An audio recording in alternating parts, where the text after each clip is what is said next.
What would actually happen to your kidneys if you drank lemon water every day? Many people hesitate, fearing acid will scar kidneys or burn the stomach over time.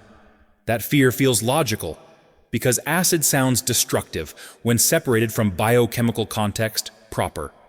Now imagine a pain so violent it drops grown men to their knees instantly.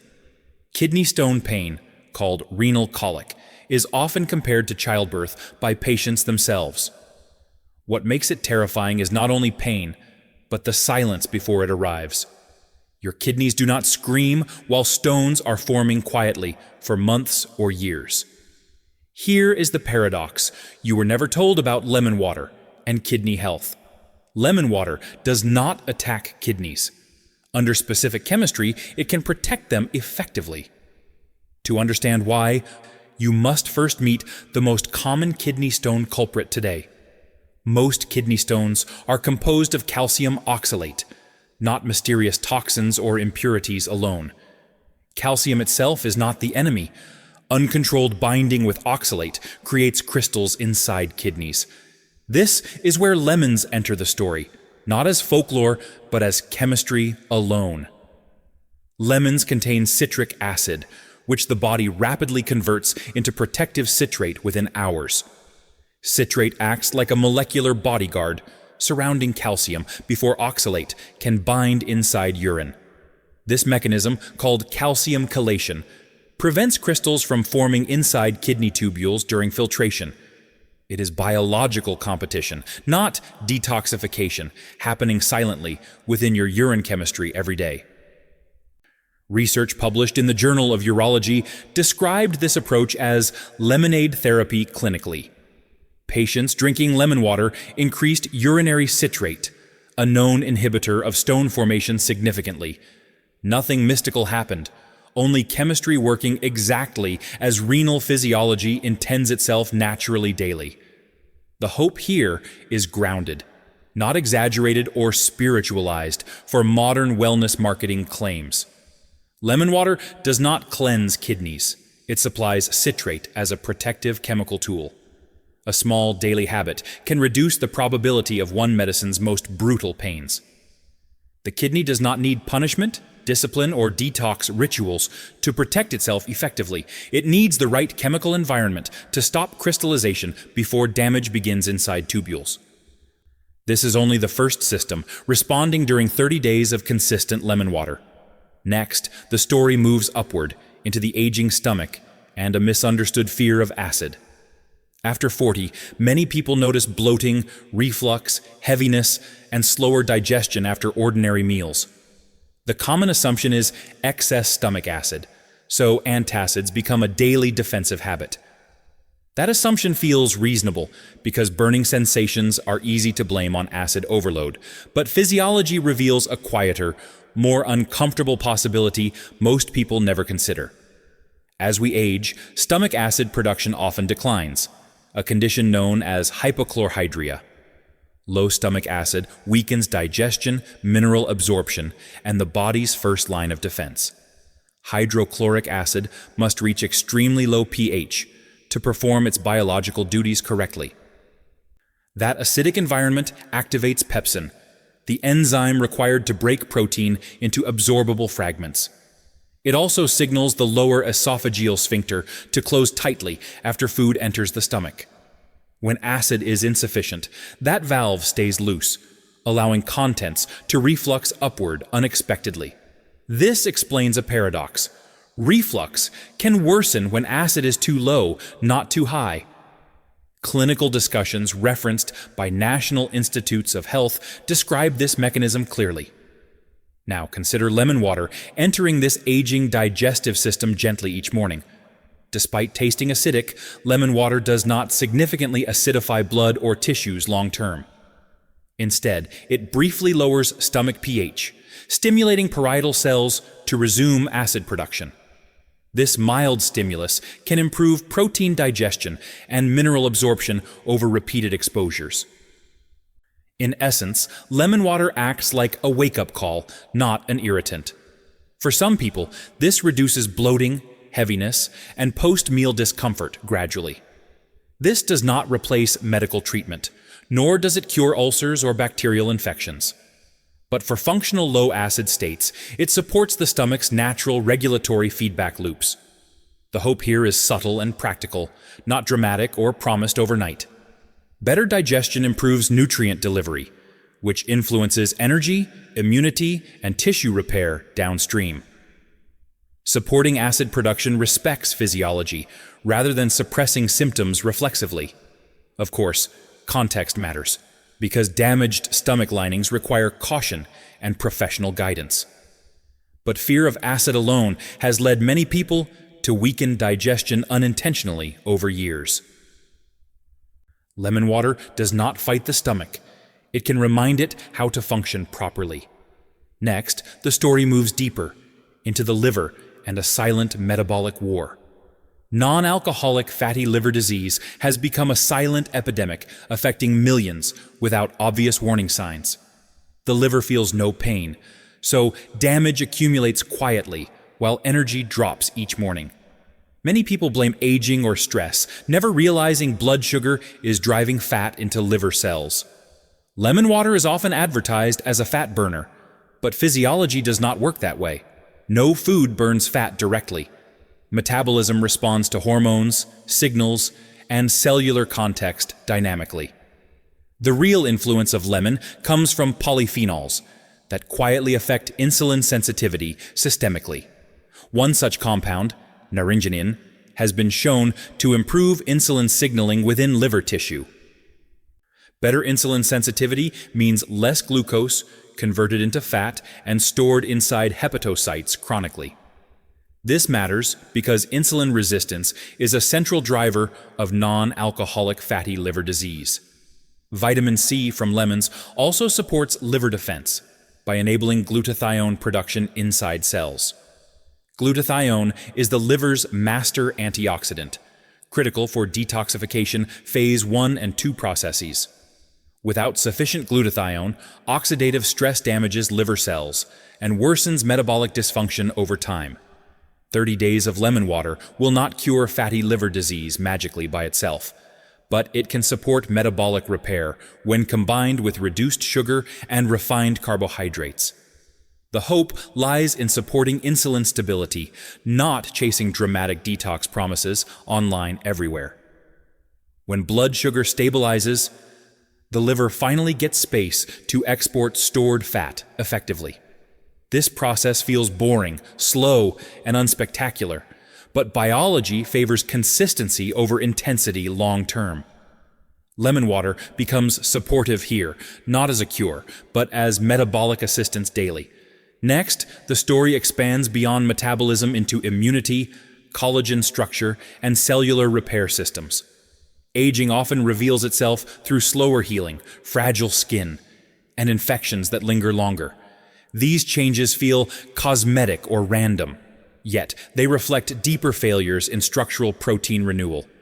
Many people think vitamin C simply boosts immunity, but that description barely scratches reality. Vitamin C is a required cofactor for enzymes stabilizing collagen's triple helix structure. Those enzymes, prolyl hydroxylase and lysyl hydroxylase, reinforce collagen fibers under mechanical stress. Without sufficient vitamin C, collagen forms loosely, weakening skin, blood vessels, and connective tissues. This is why deficiency causes bruising, gum bleeding, and delayed wound healing. Regular lemon water provides a steady, bioavailable source of vitamin C without supplementation complexity. Over weeks, consistent intake supports collagen maintenance rather than dramatic cosmetic transformation.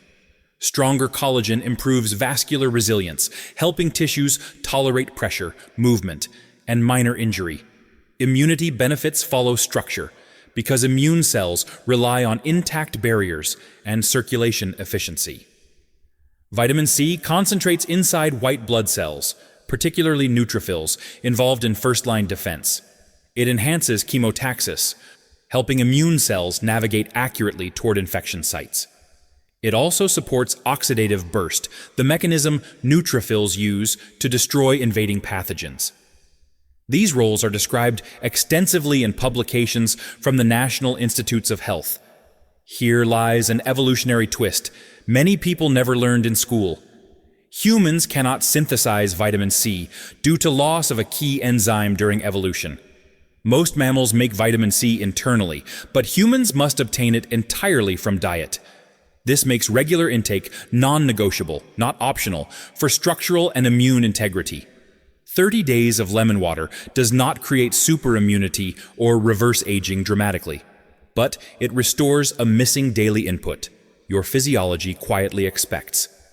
Collagen maintenance improves slowly, reinforcing tissues rather than inflating cosmetic expectations falsely. Immune responses become more efficient, not stronger, reducing recovery time from ordinary infections. The hope here is resilience, not invincibility, built through consistent molecular support. Structure precedes strength, and immunity depends on structure more than motivation or supplements. Lemon water contributes here by supplying a foundational requirement repeatedly and gently. However, every tool has limits, and enthusiasm without caution can cause harm. The story now turns toward risks, safety boundaries, and when lemon water becomes counterproductive. Enthusiasm, combined with misunderstanding, can quietly turn a helpful habit into a source of damage. The most immediate risk involves dental enamel, a tissue that cannot regenerate once eroded. Lemon juice has a low pH, capable of softening enamel within minutes of direct contact. Repeated exposure without protection gradually dissolves calcium phosphate from the tooth surface. This process is called dental erosion, and it is permanent once structural loss occurs. Brushing immediately after lemon water worsens damage by scraping softened enamel aggressively. Dental guidance, summarized by Mayo Clinic, strongly advises delaying brushing after acidic exposure. Another risk appears in people with active gastric ulcers or severe gastritis. In these cases, added acidity can aggravate inflamed tissue and delay healing significantly. People infected with Helicobacter pylori should avoid acidic drinks until treatment resolves inflammation. Lemon water is not appropriate during acute ulcer phases, regardless of perceived health benefits. Individual tolerance matters, because digestive linings vary in resilience and repair capacity. Ignoring discomfort in pursuit of discipline often leads to worsening symptoms over time. The solution is not avoidance, but correct technique and situational awareness. Dilution reduces acidity dramatically while preserving beneficial citrate and vitamin C content. Using a straw minimizes enamel contact, reducing mechanical and chemical exposure simultaneously. Rinsing the mouth with plain water immediately afterward helps restore oral pH balance. Waiting at least 30 minutes before brushing allows enamel to reharden naturally. For sensitive stomachs, lemon water may be better tolerated after meals rather than fasting. These adjustments transform lemon water from a stressor into a controlled stimulus. Safety is not fear-based restriction, but respect for biological thresholds and variability. When boundaries are honored, benefits remain accessible without unnecessary collateral damage. Now the journey concludes with practical guidance on what to actually do daily. After 30 days, the real change is not dramatic weight loss, but internal biochemical recalibration. Citrate supports kidney protection, insulin signaling improves, glutathione production increases, and collagen maintenance stabilizes. These shifts are subtle, invisible, and far more meaningful than short-term aesthetic promises. Your body is not broken. It is a self-repairing biological system awaiting proper inputs. Lemon water does not heal you directly, but it unlocks processes your physiology already knows. The key is consistency, moderation, and respecting biological context rather than chasing extremes. Begin in the morning, ideally on an empty stomach, allowing gentle stimulation of digestion. Use warm water, not hot, to avoid unnecessary irritation of oral and gastric tissues. Squeeze half a fresh lemon into approximately 250 milliliters of water. Consider adding a small pinch of mineral salt to support electrolyte balance and adrenal signaling. Drink slowly, using a straw if possible, minimizing contact with dental enamel surfaces. Rinse your mouth with plain water afterward, and wait before brushing your teeth. If you experience stomach discomfort, shift lemon water to after meals instead. Pay attention to energy, digestion, appetite, and recovery, rather than relying solely on expectations. If pain, burning, or erosion signs appear, stop and reassess rather than forcing adaptation. This is not a detox challenge, but a feedback-driven experiment in self-observation. Your results will differ from others because biology is individual, not democratic. Some will feel clearer digestion, others improved energy, and some may notice nothing dramatic. All outcomes are valid data, not failures or confirmations of internet myths. Now ask yourself honestly whether you are willing to listen to your body daily.